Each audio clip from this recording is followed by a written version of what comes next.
ನಮಸ್ಕಾರ ಫ್ರೆಂಡ್ಸ್. ಭಾಗ್ಯಲಕ್ಷ್ಮಿ ಇಂದಿನ ಸಂಚಿಕೆ ಅಂದರೆ 14ನೇ ತಾರೀಕಿಂದು ಇಲ್ಲಿ ಕಾಮತ್ ಸರು ಭಾಗ್ಯ ಅವ್ರಿಗೆ ಫೋನ್ ಮಾಡಿಬಿಟ್ಟು ನಾಡ್ದು ಎಂಗೇಜ್ಮೆಂಟ್ ಇಟ್ಕೊಂಬಿಡೋಣ ಕಣಮ್ಮ, ದಿನ ಚೆನ್ನಾಗಿದೆ, ಪುರೋಹಿತರು ಹೇಳಿದ್ರು ಅಂತ ಹೇಳ್ಬಿಟ್ಟು ಹೇಳ್ತಾರೆ. ಆವಾಗ ಭಾಗ್ಯ ಆಯಿತು ಸರ್, ಓಕೆ ಸರ್ ಅಂತ ಅಂದ್ಬಿಟ್ಟು ಹೇಳಿರ್ತಾಳೆ. ಆವಾಗ ಸುನಂದ ಮತ್ತು ಕುಸುಮವರೆಲ್ಲ ಕೇಳ್ತಾರೆ, ಏನಕ್ಕೆ ಫೋನ್ ಮಾಡಿದ್ದು ಕಾಮತ್ ಸರ್, ಏನಕ್ಕೆ ಭಾಗ್ಯ, ಒಂದು ಸತಿ ಚೆನ್ನಾಗಿರ್ತೀಯಾ, ಒಂದು ನಿಮಿಷ ಖುಷಿ ಆಯ್ತೀಯಾ, ಯಾಕೆ ಏನು ಅಂತ ಸುನಂದ ಅವ್ರು ಕೇಳ್ತಾರೆ. ಹಾಗೆಲ್ಲ ಏನೂ ಇಲ್ಲ ಕಣಮ್ಮ, ಕಾಮತ್ ಸರ್ ಫೋನ್ ಮಾಡಿದ್ದು ನಾಡ್ದು ಎಂಗೇಜ್ಮೆಂಟ್ ಇಟ್ಕೊಳ್ಳೋಣ ಅಂತ ಹೇಳ್ತಿದ್ದಾರೆ ಅಂತ ಅಂದ್ಬಿಟ್ಟು ಭಾಗ್ಯ ಹೇಳ್ತಾಳೆ. ಅವಾಗ ಕುಸುಮ ಮತ್ತು ಸುನಂದ, ನಾಡ್ದಾ, ಅಯ್ಯೋ ಆಯಿತು ಹಂಗೆ ಮಾಡೋಣ ಬಿಡು ಅಂತಂದು, ಅಮ್ಮ ನಾಡ್ದು ಅಂದರೆ ನಾವೇನು ತಯಾರಿನೇ ಮಾಡ್ಕೊಂಡಿಲ್ವಲ್ಲಮ್ಮ ಅಂತ ಅಂದ್ಬಿಟ್ಟು ಅಂದಾಗ, ಅದೆಲ್ಲ ನಂಗೆ ಗೊತ್ತಿಲ್ಲ ಕಣೆ, ಪೂಜಾ ಮದುವೆ ನೀನು ಮಾಡ್ತೀನಿ ಅಂತ ಹೇಳಿದೆ, ತಯಾರಿ ಮಾಡ್ಕೋಬೇಕು ಅಂತ ಅಂದ್ಬಿಟ್ಟು ಸುನಂದ ಹೇಳ್ತಾರೆ. ಅವಾಗ ಭಾಗ್ಯ ಸ್ವಲ್ಪ ಸೈಲೆಂಟ್ ಆಯ್ತಾಳೆ. ಅವಾಗ ಕುಸುಮರು ಏನು ಹೇಳ್ತಾರೆ, ಭಾಗ್ಯ ಎಲ್ಲರೂ ಒಂದೊಂದು ಮಾಡ್ಕೊಳ್ಳೋಣ ಬಿಡಮ್ಮ, ಅದಕ್ಕೆ ಯಾಕೆ, ಶುಭ ಕಾರ್ಯ ಎಷ್ಟು ಬೇಗ ಆದ್ರೆ ಅಷ್ಟೇ ಒಳ್ಳೇದಲ್ವಾ ಅಂತ ಹೇಳ್ಬಿಟ್ಟು ಕುಸುಮವ್ರು ಹೇಳ್ತಾರೆ. ಸರಿ ಅಂದ್ಬಿಟ್ಟು ಸುಮ್ಮನೆ ಆಯ್ತಾರೆ. ಆಮೇಲೆ ಎಲ್ಲರೂ ಊಟಕ್ಕೆ ಕೂತಿರ್ತಾರೆ. ಧರ್ಮ, ಕುಸುಮ ಮತ್ತು ಸುನಂದ, ಪೂಜಾ, ತನ್ಮಯಿ ಎಲ್ಲರೂ ಊಟಕ್ಕೆ ಕೂತಿರ್ತಾರೆ. ಊಟಕ್ಕೆ ಸುಂದರಿ ಅವರೆಲ್ಲ ಊಟಕ್ಕೆ ಕೂತಿರ್ಬೇಕಾದ್ರೆ ಭಾಗ್ಯ ಸೈಲೆಂಟಾಗಿರ್ತಾಳೆ. ಆಮೇಲೆ ಧರ್ಮವ್ರು ಕೇಳ್ತಾರೆ, ಯಾಕಮ್ಮ ಸೈಲೆಂಟಾಗಿದೆಯಾ, ಏನಾಯ್ತಮ್ಮ ಅಂತ ಅಂದ್ಬಿಟ್ಟು, ಏನಿಲ್ಲ ಮಾವ ಏನಿಲ್ಲ ಅಂತ ಅಂದ್ಬಿಟ್ಟು ಭಾಗ್ಯ ಹೇಳ್ತಾಳೆ. ಅವಾಗ ಯಾಕೆ ಭಾಗ್ಯ ಏನಾಯ್ತೆ, ನಾನು ನೋಡ್ತಾನೆ ಇದ್ದೀನಿ ಎಂಗೇಜ್ಮೆಂಟ್ ಒಂದಾಗ್ಲಿಂದನೂ, ಯಾಕೆ ನಿನ್ನ ತಂಗಿದು ಎಂಗೇಜ್ಮೆಂಟ್ ಆಗೋಕ್ಕೆ ನಿನಗೆ ಖುಷಿ ಇಲ್ವೇನೆ ಅಂತಂದ್ಬಿಟ್ಟು ಸುನಂದ ಕೇಳಿದಾಗ, ಆ ಥರ ಏನೂ ಇಲ್ಲ ಕಣಮ್ಮ, ನನ್ನ ತಂಗಿ ಎಂಗೇಜ್ಮೆಂಟ್ ಅಂದರೆ ನನಗೂ ಖುಷಿನೇ ತಾನೆ, ಆ ಥರ ಎಲ್ಲ ಏನೂ ಇಲ್ಲ ಅಂತಂದ್ಬಿಟ್ಟು ಭಾಗ್ಯ ಅನ್ಕೋತಾಳೆ. ಆದರೆ ಭಾಗ್ಯ ಯೋಚನೆ ಮಾಡ್ತಿರೋದೇನು ಅಂದರೆ, ಆದಿ ಪೂಜಾ ಕಿಶನ್ ಮದುವೆ ನಿಲ್ಲಿಸ್ಬೇಕು ಅಂದ್ಬಿಟ್ಟು ದುಡ್ಡಿಂದ ಆಫರ್ಸ್ ಎಲ್ಲ ಕೊಟ್ಟಿರ್ತಾರಲ್ಲ, ಅದ್ರ ಬಗ್ಗೆನೇ ಭಾಗ್ಯಂಗೆ ಯೋಚನೆ, ಇವ್ರು ಮದುವೆ ಮಾಡಿಸ್ತಾರ ಅಂತ ಹೇಳ್ಬಿಟ್ಟು ಭಾಗ್ಯಂಗೆ ಅದೇ ಯೋಚನೆಯಲ್ಲೇ ಇರ್ತಾಳೆ ಪಾಪ ಭಾಗ್ಯ. ಅವಾಗ ಇವನು ತನ್ಮಯ್ಯ ಏನು ಹೇಳ್ತಾನೆ, ಅಮ್ಮ ಪೂಜಾ ಚಿಕ್ಕಿದ ಎಂಗೇಜ್ಮೆಂಟ್ ಮತ್ತು ಮದುವೆಗೆ ಎರಡೆರಡು ಹೊಸ ಬಟ್ಟೆ ಸಿಗುತ್ತಲ್ವಾ ಅಂತ ಅಂದ್ಬಿಟ್ಟು ತನ್ಮಯ್ಯ ಹೇಳ್ತಾನೆ. ಹ್ಞೂ ಗುಂಡಣ್ಣ ಅಂತ ಭಾಗ್ಯ ಹೇಳ್ತಾಳೆ.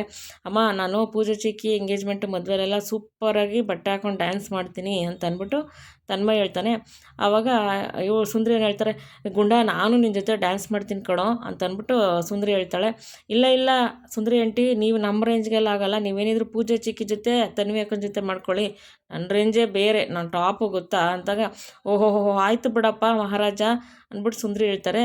ಅಷ್ಟರಲ್ಲಿ ಪೂಜೆನೂ ಕೀಟ್ಲೆ ಮಾಡ್ತಾಳೆ ತನ್ಮಯ್ಯಗೆ. ಅವಾಗ ಎಲ್ಲರೂ ಖುಷಿಯಾಗಿರ್ತಾರೆ.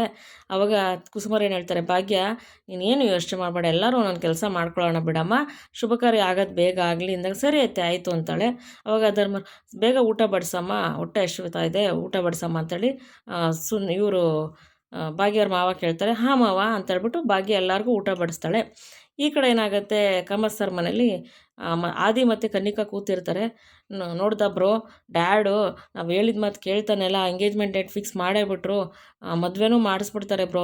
ನೋ ಕನ್ನಿಕಾ, ಆ ಥರ ಆಗೋಕ್ಕೆ ಚಾನ್ಸೇ ಇಲ್ಲ. ನಾನು ಯಾವುದೇ ಕಾರಣಕ್ಕೂ ನನ್ನ ಫ್ಯಾಮಿಲಿ ಅಂತ ಬಂದಾಗ ನಾನು ಫಸ್ಟು ನನ್ನ ಫ್ಯಾಮಿಲಿಗೆ ಪ್ರಿಫರೆನ್ಸ್ ಕೊಡೋದು, ನನ್ನ ಫ್ಯಾಮಿಲಿಗೆ ಯಾವುದೇ ತೊಂದರೆ ಆಗೋಕ್ಕೆ ನಾನು ಬಿಡಲ್ಲ. ನಾನು ಏನೇ ಪ್ರಯತ್ನ ಪಟ್ಟರು ಆಯ್ತಾ ಇಲ್ಲ. ಆ ಭಾಗ್ಯಂದು ರಿಯಲ್ ಫೇಸು ಡ್ಯಾಡ್ಗೆ ಅಪ್ಪಂಗೆ ತೋರ್ಸೋಕ್ಕಾಗ್ತಿಲ್ಲ, ಡ್ಯಾಡ್ಗೆ ಗೊತ್ತಾಗ್ತಿಲ್ಲ ಬ್ರೋ ಏನು ಮಾಡೋದು ಅಂತ ಇವಾಗ ನಾವು ಅಂತ ಕನ್ನಿಕಾ ಹೇಳ್ತಾಳೆ. ಆದಿನೂ ಅದೇ ಹೇಳ್ತಾನೆ, ಹೌದು ನಾನು ಡ್ಯಾಡ್ಗೆ ಭಾಗ್ಯನ ರಿಯಲ್ ಫೇಸ್ ತೋರಿಸ್ಬೇಕು ಅಂತ ಅಪ್ಪಂಗೆ ಅನ್ಕೊತಾ ಇದ್ದೀನಿ, ಆದರೆ ಆಗ್ತಾನೆ ಇಲ್ಲ, ಆ ಭಾಗ್ಯನ ಬಗ್ಗೆ ಅಪ್ಪ ಬೇರೆ ತಿಳ್ಕೊಂಡಿದ್ದಾರೆ ಅಂತ ಹೇಳ್ಬಿಟ್ಟು ಆದಿ ಹೇಳ್ತಾರೆ. ಅವಾಗ ಎಸ್ ಬ್ರೋ ಅಂತ ಅಂದ್ಬಿಟ್ಟು ಕನ್ನಿಕಾ ಹೇಳ್ತಾಳೆ.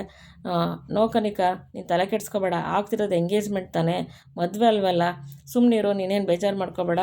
ಯಾವುದೇ ಕಾರಣಕ್ಕೂ ಆ ಭಾಗಿನ ತಂಗಿ ಪೂಜೆ ಈ ಮನೆಗೆ ಸೊಸೆ ಆಗೋಕ್ಕೆ ನಾನು ಬಿಡಲ್ಲ, ನಮ್ಮ ಮನೆ ಬೇರೆ ಆಗೋಕ್ಕೆ, ನಮ್ಮ ಮನೆ ಹೊಡಿಯೋಕ್ಕೆ ನಾನು ಬಿಡಲ್ಲ. ನೀನು ಯೋಚನೆ ಮಾಡಬೇಡ ಕನ್ನಿಕಾ, ನಾನು ಇದ್ದೀನಿ ಸುಮ್ಮನೆ, ಮದುವೆ ಆಗೋಕ್ಕೆ ಬಿಡಲ್ಲ, ಅದು ಹೇಗೆ ಮದುವೆ ಮಾಡ್ಕೊಂಡು ಈ ಮನೆಗೆ ಬರ್ತಾಳೆ ನಾನು ನೋಡ್ತೀನಿ ಅಂತ ಹೇಳ್ಬಿಟ್ಟು ಆದಿ ಅಲ್ಲಿಂದ ಎದ್ದೋಗ್ತಾನೆ. ಕನ್ನಿಕನ ಯೋಚನೆ ಮಾಡ್ಕೊಂಡು ಕೂತಿರ್ತಾಳೆ. ಈ ಕಡೆ ಏನಾಗುತ್ತೆ, ತಾಂಡವ್ ಮನೇಲಿ ತಾಂಡವ್ ಸುಮ್ಮನೆ ಕೂತಿರ್ತಾನೆ. ಶ್ರೇಷ್ಠ ಬರ್ತಾಳೆ. ತಾಂಡವ್, ನಾನು ಆಫೀಸ್ಗೆ ಕೊಡ್ತಾಯಿದ್ದೀನಿ ಕಣೋ, ಬ್ರೇಕ್ಫಾಸ್ಟ್ ರೆಡಿ ಇದೆ, ಹಾಕ್ಕೊಂಡು ತಿನ್ಬಿಡು, ಮಧ್ಯಾಹ್ನಕ್ಕೆ ಏನು ಬೇಕೋ ಹೇಳು, ನಾನು ಆರ್ಡ್ರ್ ಮಾಡ್ತೀನಿ ಅಂತಾಳೆ. ಓಕೆ ಆಯಿತು ಶ್ರೇಷ್ಠ ಅಂತ ತಾಂಡವ್ ಹೇಳ್ತಾನೆ. ತಾಂಡವ್, ನೀನು ಫ್ರೀ ಆಗಿದ್ದರೆ ನಾನು ಗ್ರಾಸರೀಸ್ ಎಲ್ಲ ಆರ್ಡ್ರ್ ಮಾಡಿದ್ದೀನಿ, ದುಡ್ಡು ನಾನು ಪೇ ಮಾಡ್ತೀನಿ, ಫ್ರೀ ಆಗಿದ್ದರೆ ತರಕಾರಿ ತೊಗೊಂಡು ಬಾ, ನಿಧಾನಕ್ಕೆ ನೋಡಿಕೊಂಡು ಚೆನ್ನಾಗಿರೋ ತರಕಾರಿ ತೊಗೊಬಾ, ಟೈಮ್ ತೊಗೊಂಡು ಆತ್ರವಾಗಿ ತರಬೇಡ, ಫಾಸ್ಟಾಗಿ ಚೆನ್ನಾಗಿರೋದು ನೋಡ್ಕೊಂಡು ಟೈಮ್ ತೊಗೊಂಡು ತೊಗೊಬಾರೋ, ನಾನು ಅಮೌಂಟ್ ಪೇ ಮಾಡ್ತೀನಿ ಅಂತ ಹೇಳ್ಬಿಟ್ಟು ಶ್ರೇಷ್ಠ ಹೇಳ್ತಾಳೆ. ತಾಂಡವ್ ಕೋಪ ಬಂದ್ಬಿಡುತ್ತೆ. ಶ್ರೇಷ್ಠ ಸ್ಟಾಪ್ ಇಟ್, ಏನು ಎಲ್ಲದಕ್ಕೂ ನಾನು ಪೇ ಮಾಡ್ತೀನಿ ಅಂತಿದ್ಯಾ, ಏನೋ ನನ್ನ ಕೈಯಲ್ಲಿ ದುಡ್ಡಿಲ್ದಂಗೆ ಸುಮ್ಮನೆ ಕೂತಿದ್ದೀನಿ ಅಂತ ತಿಳ್ಕೊಂಡಿದ್ಯಾ ನೀನು, ನಾನು ರಾತ್ರಿಯಿಂದ ನೋಡ್ತಾ ಇದ್ದೀನಿ, ಎಲ್ಲ ವಿಷಯದಲ್ಲೂ ನಾನು ಪೇ ಮಾಡ್ತೀನಿ ಅಂತಿದೆಯಲ್ಲ, ಅದು ತರಕಾರಿನ ನಿಧಾನಕ್ಕೆ ನೋಡ್ಕೊಂಡು ತೊಗೊಂಬ ಟೈಮಾಗಿ, ಅಂದರೆ ಮನೇಲಿ ಕೆಲಸ ಇಲ್ದಂಗೆ ಕೂತಿದ್ದೀನಿ ಅನ್ನೋ ಅರ್ಥದಲ್ಲಿ ನೀನು ಹೇಳ್ತಾ ಇರೋದು. ನಾನು ಪೇ ಮಾಡ್ತೀನಿ, ಯಾಕೆ ನೀನು ದುಡಿತಿದ್ಯಾ, ಪೇ ಮಾಡ್ತೀನಿ ಅಂತ ಹೇಳ್ತಾ ಇದೆಯಾ, ಯಾಕೆ ನನಗೆ ದುಡ್ಡು ಕೊಡೋಕ್ಕೆ ಶಕ್ತಿ ಇಲ್ಲ ಅಂತ ಹೇಳ್ತಾ ಇದೆಯಾ, ಶ್ರೇಷ್ಠ, ನನ್ನನ್ನು ಈ ರೀತಿಯೆಲ್ಲ ಇನ್ಸಲ್ಟ್ ಮಾಡೋಕ್ಕೆ ಬರಬೇಡ ನೀನು, ಅರ್ಥ ಆಯ್ತಾ? ಗೊತ್ತಾಗ್ತಿದೆ ನನಗೆ ಇನ್ನೇನು ಅಂದ್ಬಿಟ್ಟು. ಏ ತಾಂಡವ್, ನಾನು ಆ ಥರ ಹೇಳಿಲ್ಲ ಕಣೋ, ನೋಡ್ಕೊಂಡು ಚೆನ್ನಾಗಿರೋ ತರಕಾರಿ ಟೈಮ್ ತೊಗೊಂಬ ಅಂತ ಹೇಳಿದ್ದು. ದುಡ್ಡನ್ನ ನಾನು ಪೇ ಮಾಡ್ತೀನಿ ಅಂತ ಹೇಳಿದ್ದು. ಅದಕ್ಕೆ ಯಾಕೆ ನೀನೆಲ್ಲ ತಪ್ಪಾಗಿ ತಿಳ್ಕೊತಿದ್ಯಾ? ನನ್ನ ಮನಸ್ಸಲ್ಲಿ ಆ ಥರ ಇಂಟೆನ್ಷನ್ ಇಲ್ಲ, ನೀನೇ ಎಲ್ಲ ತಿಳ್ಕೊತಾ ಇರೋದು ಅಂದ್ಬಿಟ್ಟು ಶ್ರೇಷ್ಠ ಹೇಳ್ತಾ, ನೋ ಶ್ರೇಷ್ಠ, ನೀನು ಅದೇ ಇಂಟೆನ್ಷನ್ ಇಟ್ಕೊಂಡೆ ಹೇಳ್ತಾ ಇದೆಯಾ? ನೀನು ಹೇಳ್ತಿರೋದೇ ಅದೇ ಥರ, ನನಗೆ ಗೊತ್ತು, ಇನ್ಸಲ್ಟ್ ಮಾಡೋ ಥರನೇ ಹೇಳ್ತಾ ಇರೋದು ನೀನು ಅಂದ್ಬಿಟ್ಟು ತಾಂಡವ್ ಕೋಪ ಮಾಡ್ಕೊಂಡು ಎದ್ದೊಟ್ಟೋಗ್ತಾನೆ. ಶ್ರೇಷ್ಠನ ಬೇಜಾರಾಗಿ ಹೋಗ್ಬಿಡ್ತಾಳೆ. ಈ ಕಡೆ ಏನಾಗುತ್ತೆ, ಕಾಮತ್ ಸರ್ ಮನೇಲಿ ಸೀರೆ ಅಂಗಡಿಯವರು ಸೀರೆ ತೊಗೊಂಡು ಬರ್ತಾರೆ. ಸೀರೆ ಅಂಗಡಿಯವರು ಕಾಮತ್ ಸರ್ ಕೂತಿರ್ತಾರೆ. ಆವಾಗ ಬನ್ನಿ ನಮಸ್ಕಾರ ಬನ್ನಿ ಅಂತಾರೆ. ಕಾಮತ್ ಸರು ಅವ್ರನ್ನ ಕೂರಿಸ್ಬಿಟ್ಟು, ತಂದಿದ್ದೀರಾ ನಾನು ಹೇಳಿದ ಸೀರೆ ಎಲ್ಲ ಅಂತ ಹೇಳ್ಬಿಟ್ಟು ಕಾಮತ್ ಸರ್ ಕೇಳ್ತಾರೆ.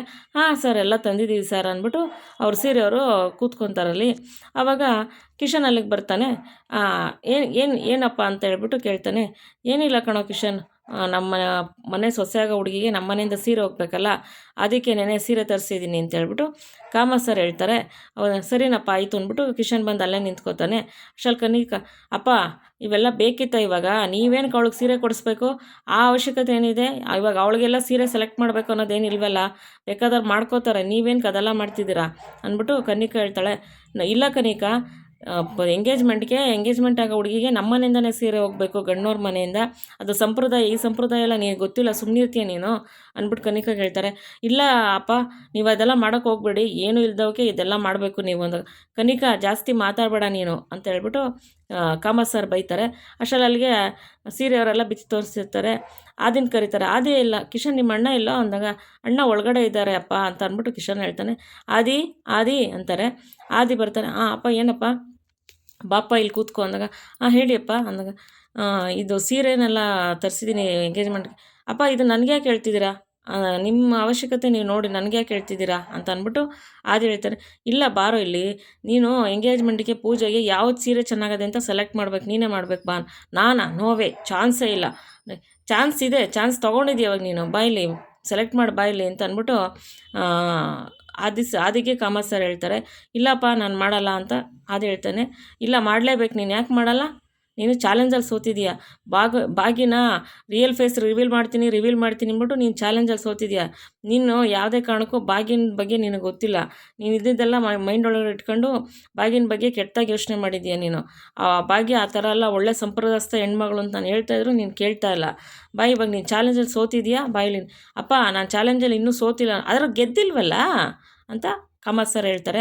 ಬಾಯಲ್ಲಿ ಸೀರೆ ಸೆಲೆಕ್ಟ್ ಮಾಡು, ನನಗೆ ಅದೆಲ್ಲ ಗೊತ್ತಿಲ್ಲ, ನೀನು ಸೋತ ಮೇಲೆ ಗೆದ್ದಿರೋರು ಮಾತು ಸೋತಿರೋರು ಕೇಳಲೇಬೇಕು, ಇವಾಗ ಲೀಡಲ್ಲಿರೋದು ನಾನೇ ಗೊತ್ತಾ ಅಂತ ಕಾಮತ್ ಸರ್ ಹೇಳ್ತಾರೆ. ಆವಾಗ ನಾನು ಮಾಡಲ್ಲಪ್ಪ ಅಂದಾಗ ಇವಳು ಕನಿಕಾ, ಅಪ್ಪ ಅಣ್ಣ ಮಾಡಲ್ಲ ಅಂತಿದ್ದೆ ಅಂತಾನೆ, ನೀವು ಯಾಕೆ ಫೋರ್ಸ್ ಮಾಡ್ತಿದ್ದೀರಾ ಅಂದಾಗ, ಕನಿಕಾ ಇವೆಲ್ಲ ನಿನಗೆ ಗೊತ್ತಾಗಲ್ಲ, ಬಾಯಲ್ಲಿ ಕೂತ್ಕೊ, ನೀನು ಅಣ್ಣಂಗೆ ಸ್ವಲ್ಪ ಹೆಲ್ಪ್ ಮಾಡು ಸೀರೆ ಸೆಲೆಕ್ಟ್ ಮಾಡೋಕ್ಕೆ. ಅಪ್ಪ ಅದೆಲ್ಲ ನನಗೆ ಗೊತ್ತಿಲ್ಲ, ಇಬ್ಬರು ಕೂತ್ಕೊಂಡು ಸೀರೆ ಸೆಲೆಕ್ಟ್ ಮಾಡಲೇಬೇಕೀಗ ಅಂತ ಹೇಳ್ತಾರೆ. ಆವಾಗ ಸೀರೆ ಅಂಗಡಿಯವರೆಲ್ಲ ಕೂತಿರ್ತಾರಲ್ಲ, ಇನ್ನು ಅವಮಾನ ಆಗುತ್ತೆ ಅಂತ ಆದಿ ಕನಿಕಾ ಇಬ್ಬರು ಕೂತ್ಕೊಂಡು ಪೂಜೆಗೆ ಸೀರೆಗಳನ್ನೆಲ್ಲ ನೋಡಿ ಒಂದು ಸೀರೆ ಸೆಲೆಕ್ಟ್ ಮಾಡಿ ಕೊಡ್ತಾರೆ ಕಾಮತ್ ಸರ್ ಕೈಗೆ. ಆಮೇಲೆ ಕೊಟ್ಬಿಟ್ಟು ತಗೊಳ್ಳಿಯಪ್ಪ ಅಂತ ಆದಿ, ಒಳ್ಳೆ ಸೀರೆ ಸೆಲೆಕ್ಟ್ ಮಾಡಿದ್ದೆ ಕಣೋ, ನೀನು ಬಿಸ್ನೆಸ್ಸಲ್ಲೇ ಒಳ್ಳೆ ಬ್ರೈನ್ ಅಂದ್ಕೊಂಡಿದ್ದೆ ನಾನು, ಇದರಲ್ಲೂ ನೀನು ಸಂಪ್ರದಾಯ ಚೆನ್ನಾಗಿ ಕಲ್ತಿದ್ಯಾ, ಒಳ್ಳೆ ಟೇಸ್ಟ್ ಇದೆ ನಿನಗೆ, ಸೀರೆನೂ ಎಷ್ಟು ಚೆನ್ನಾಗಿ ಸೆಲೆಕ್ಟ್ ಮಾಡಿದ್ಯಾ, ಒಳ್ಳೆ ಸೀರೆ ಸೆಲೆಕ್ಟ್ ಮಾಡಿದ್ಯಾ ಕಣೋ, ನಮ್ಮ ಮನೆಗೆ ತಕ್ಕನಾಗಿರೋ ಸೀರೆ ಇದು, ನಮ್ಮ ಮನೆ ಸೊಸೆಗೆ ಅಂತ ಹೇಳ್ಬಿಟ್ಟು ಕಾಮತ್ ಸರ್ ಹೇಳ್ತಾರೆ. ಆವಾಗ ನೀನು ಬಿಸ್ನೆಸ್ಸಲ್ಲೂ ಐಕಾನ್ ಅಲ್ಲ, ಈ ಥರ ಸೆಲೆಕ್ಷನಲ್ಲೂ ನೀನು ಐಕಾನೇ ಕಣೋ ಅಂತ ಅಂದ್ಬಿಟ್ಟು ಹೇಳ್ತಾರೆ. ಆವಾಗ ಈ ಸೀರೆನ ಅವ್ರು ಅಂಗಡಿಯವ್ರ ಕೈ ಕೊಟ್ಟು ಇದನ್ನೇ ಪ್ಯಾಕ್ ಮಾಡಿಕೊಡಿ ಅಂತ ಅಂದಾಗ ಪ್ಯಾಕ್ ಮಾಡಿ ಕಾಮತ್ ಸರ್ ಕೈ ಕೊಡ್ತಾರೆ ಸೀರೆಯವರು. ಆವಾಗ ತಗೋ ಅದಿ, ಇದನ್ನು ತೊಗೊಂಡೋಗಿ ಪೂಜೆ ಮನೆಗೆ ಕೊಟ್ಬಿಡು. ಅಪ್ಪ ನಾನು ಹೋಗಲ್ಲಪ್ಪ ಅಂತ. ಅವಾಗ ಕನಿಕಾ, ಅಪ್ಪ ಆ ಕಿಶನ್ ಕೈಲೇ ಕೊಟ್ಟು ಕಳಿಸಿ ಅಂದಾಗ, ಇಲ್ಲ ಕನಿಕಾ ಕಿಶನ್ ಕಳ್ಸಂಗಿಲ್ಲ ಹಂಗೆಲ್ಲ, ಮದುವೆಗ ಹುಡುಗ ಆ ಥರ ಅವ್ರ ಮನೆ ತಕ್ಕೆಲ್ಲ ಹೋಯ್ತಾ ಇದ್ರೆ ಅವ್ರಿಗೇನು ಅನ್ಸುತ್ತೆ ಹೇಳು, ಅವ್ರಿಗೆ ಅವಮಾನ ಆಗಲ್ವಾ?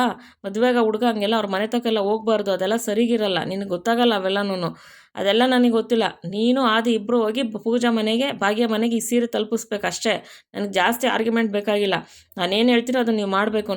ಇಲ್ಲಪ್ಪ ನಾನು ಹೋಗಲ್ಲ ಅಂತ ಆದಿ ಹೇಳ್ತಾನೆ. ಇಲ್ಲ ಹೋಗ್ಲೇಬೇಕು, ಯಾಕೆ ಹೋಗಲ್ಲ ನೀನು? ಹೋಗು, ಭಾಗ್ಯ ಮನೆಗೆ ಹೋಗಿ ಸೀರೆ ಕೊಟ್ಟು ಬರ್ಬೇಕು, ನೀವಿಬ್ಬರು ಹೋಗಿ ಎಂಗೇಜ್ಮೆಂಟ್ ಸೀರೆ ನಮ್ಮ ಮನೆಯಿಂದನೇ ಹೋಗಬೇಕು, ಅರ್ಥ ಆಯ್ತಾ ಅಂತ ಹೇಳ್ಬಿಟ್ಟು ಕಾಮತ್ ಸರ್ ಹೇಳ್ತಾರೆ. ಆಮೇಲೆ ಇವನು ಕಿಶನ್ ಏನು ಮಾಡ್ತಾನೆ, ಚಂದ್ರ ನೋಡ್ಬಿಟ್ಟು, ಆಹಾ ಚಂದ್ರ ಎಷ್ಟು ಸೂಪರಾಗಿದೆ ಇವತ್ತು, ಇರೋ ನಮ್ಮ ಹುಡುಗಿಗೆ ಫೋನ್ ಮಾಡ್ತೀನಿ ಅಂದ್ಬಿಟ್ಟು ಫೋನ್ ಮಾಡಿಬಿಟ್ಟು, ಏನು ಮಾಡ್ತಿದ್ಯಾ ಪೂಜಾ, ಹೇಳೋ, ನಾನು ಕವಿತೆ ಬರ್ತಿದ್ದೀನಿ ಹೇಳಲಾ ಅಂತಾನೆ. ಹೇಳೋ ಅಂತ ಪೂಜಾ ಕೇಳ್ತಾಳೆ. ಅವಾಗ ಕಿಶನ್, ನೀನು ಜಡೆ ಆದರೆ ನಾನು ಬಾಚಣಿಗೆ ಆಗವೆ, ನೀನು ಸ್ಟಿಕ್ಕರ್ ಆದರೆ ನಾನು ಅದರಲ್ಲಿರೋ ಗಮ್ ಆಗವೆ ಅಂತ ಹೇಳ್ಬಿಟ್ಟು, ನೀನು ಹೂ ಆದರೆ ನಾನು ಮುಳ್ಳಾಗವೆ ಅಂತೆಲ್ಲ ಕವಿತೆ ಹೇಳ್ತಾನೆ. ಇದೊಂದು ಕವಿತೆನಾ ಅಂದಾಗ, ಎಷ್ಟು ಚೆನ್ನಾಗಿದೆ, ನಾನು ಬರೆದಿರೋ ಕವಿತೆ ನನ್ನ ನಡ್ಕೊತೀಯ ನೀನು ಅಂದಾಗ, ಹ್ಞೂ ಕಣಪ್ಪ ಆಯಿತು, ನಿನ್ನ ಮದುವೆ ಆಗಿಬಿಟ್ರೆ ನಾನು 3 ಹೊತ್ತು ಕವಿತೆ ಕೇಳ್ಕೊಂಡೆ ಕೂತ್ಕೋಬೇಕು. ಹೌದು ಮತ್ತೆ ನಾನು ಬರೆದಿರೋ ಕವಿತೆ ಕೇಳ್ಕೊಂಡೆ ನೀನು ಕೂತ್ಕೋಬೇಕು ಗೊತ್ತಾ ಅಂತ ತಮಾಷೆ ಮಾಡ್ತಿರ್ತಾನೆ.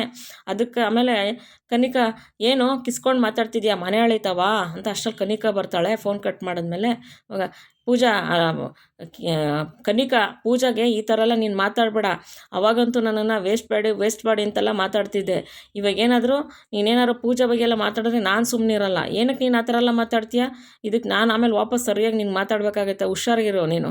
ಯಾವುದೇ ಆಗಲಿ ನನ್ನ ವಿಷಯಕ್ಕೆ ನೀನು ಬರ್ಕೊಡ್ದು, ಮನೆಯಳೆ ಆ ಥರ ಎಲ್ಲ ಮಾತಾಡ್ಕೊಂಡು ಪೂಜಾ ಬಗ್ಗೆ, ಅರ್ಥ ಆಯ್ತಾ, ನೀನು ನೋಡ್ಕೊತಾ ಇರು, ಜಾಸ್ತಿ ನನ್ನ ಹತ್ರ ಮಾತಾಡೋಕ್ಕೆ ಬರಬೇಡ ನೀನು ಅಂತ ಕಿಶನ್ ಬೈದ್ಬಿಟ್ಟು ಹೊಟ್ಟೋಗ್ತಾನೆ. ಇವಾಗ ಕನಿಕಾಗೆ ಕೋಪ ಬರುತ್ತೆ, ಮಾಡ್ತೀನಿ ಇರು ಅಂದ್ಬಿಟ್ಟು. ಆಮೇಲೆ ಈ ಕಡೆ ಏನಾಗುತ್ತೆ, ಸೀರೆ ಎಲ್ಲ ಸೆಲೆಕ್ಟ್ ಮಾಡಿರ್ತಾರಲ್ಲ ಕಾಮರ್ಸರು, ಇವಾಗ ಬಲವಂತವಾಗಿ ಆದಿ ಮತ್ತು ಇವಳನ್ನ ಕನಿಕಾನ ಕಾಮರ್ಸರು ಹೋಗಿ ಭಾಗ್ಯ ಮನೆಗೆ ಸೀರೆ ಕೊಟ್ಟು ಮಾಡೋಕ್ಕೆ ಆರ್ಡ್ರ್ ಮಾಡ್ತಾರೆ. ಇವರು ವಿಧಿ ಇಲ್ದಲೆ ಕಾಮರ್ಸರಿಗೆ ಮಾತು ಬೆಲೆ ಕೊಟ್ಬಿಟ್ಟು ಆ ಕನಿಕಾ ಮತ್ತು ಆದಿ ಇಬ್ಬರು ಭಾಗ್ಯ ಮನೆಗೆ ಸೀರೆ ಕೊಡೋಕೆ ಹೊಡ್ತಾರೆ. ಕಿಶನ್ಗೆ ಒಳಗಡೆ ನಗು ಬರ್ತಾ ಇರುತ್ತೆ. ಇವರು ಆದಿ ಮತ್ತು ಇವರು ಕನಿಕಾ ಎಲ್ಲ ಮುಖ ಉದಿಸ್ಕೊಂಡಿರೋದು, ಸೀರೆ ತೊಗೊಂಡೋಗೋದೆಲ್ಲ ಅಂದ್ಬಿಟ್ಟು ಆವಾಗ ಒಳಗಡೆ ನಗ್ತಾ ಇರ್ತಾನೆ. ಕಾಮರ್ಸರ್ ಆರ್ಡ್ರ್ ಮಾಡಿಬಿಟ್ಟು ನಗ್ತಾ ಇರ್ತಾರೆ ಅವ್ರೂ. ಆಮೇಲೆ ಭಾಗ್ಯಕ್ಕೆ ಫೋನ್ ಮಾಡಿ ಸೀರೆ ಕಳಿಸಿದ್ದೀನಮ್ಮ ಅಂತ ಹೇಳ್ಬಿಟ್ಟು ಭಾಗ್ಯಕ್ಕೆ ಫೋನ್ ಮಾಡಿ ಕಾಮರ್ಸರ್ ಹೇಳ್ತಾರೆ. ಇಲ್ಲಿಗೆ ಇವತ್ತಿನ ಸಂಚಿಕೆ ಮುಗಿಯುತ್ತೆ. ನಾಳೆ ಸಂಚಿಕೆಯಲ್ಲಿ ನಾವು ಭೇಟಿಯಾಗೋಣ ಸ್ನೇಹಿತರೆ. ಈ ವಿಡಿಯೋ ಇಷ್ಟ ಆಗಿರೋ ಒಂದು ಲೈಕ್ ಮಾಡಿ, ಶೇರ್ ಮಾಡಿ, ಸಬ್ಸ್ಕ್ರೈಬ್ ಮಾಡ್ಕೊಳ್ಳಿ, ನಿಮ್ಮ ಫ್ರೆಂಡ್ಸ್ಗೆಲ್ಲ ಶೇರ್ ಮಾಡಿ, ಪ್ಲೀಸ್ ಸಪೋರ್ಟ್ ಮಾಡಿ ಅಂತ ಕೇಳ್ಕೊತೀನಿ. ವಿಡಿಯೋ ಇಷ್ಟ ಆಗಿದ್ರೆ ಒಂದು ಲೈಕ್ ಕೊಡಿ. ಯಾರು ಹೊಸದಾಗಿ ಚಾನಲ್ ನೋಡ್ತಾ ಇದ್ದೀರಾ ದಯವಿಟ್ಟು ಸಬ್ಸ್ಕ್ರೈಬ್ ಮಾಡ್ಕೊಂಡು ಚಾನಲ್ ನೋಡಿ, ಪ್ಲೀಸ್ ಹೆಲ್ಪ್ ಮಾಡಿ ಅಂತ ಕೇಳ್ಕೊತೀನಿ. ವಿಡಿಯೋ ನೋಡೋದಕ್ಕೆ ಧನ್ಯವಾದಗಳು. Thank you for watching.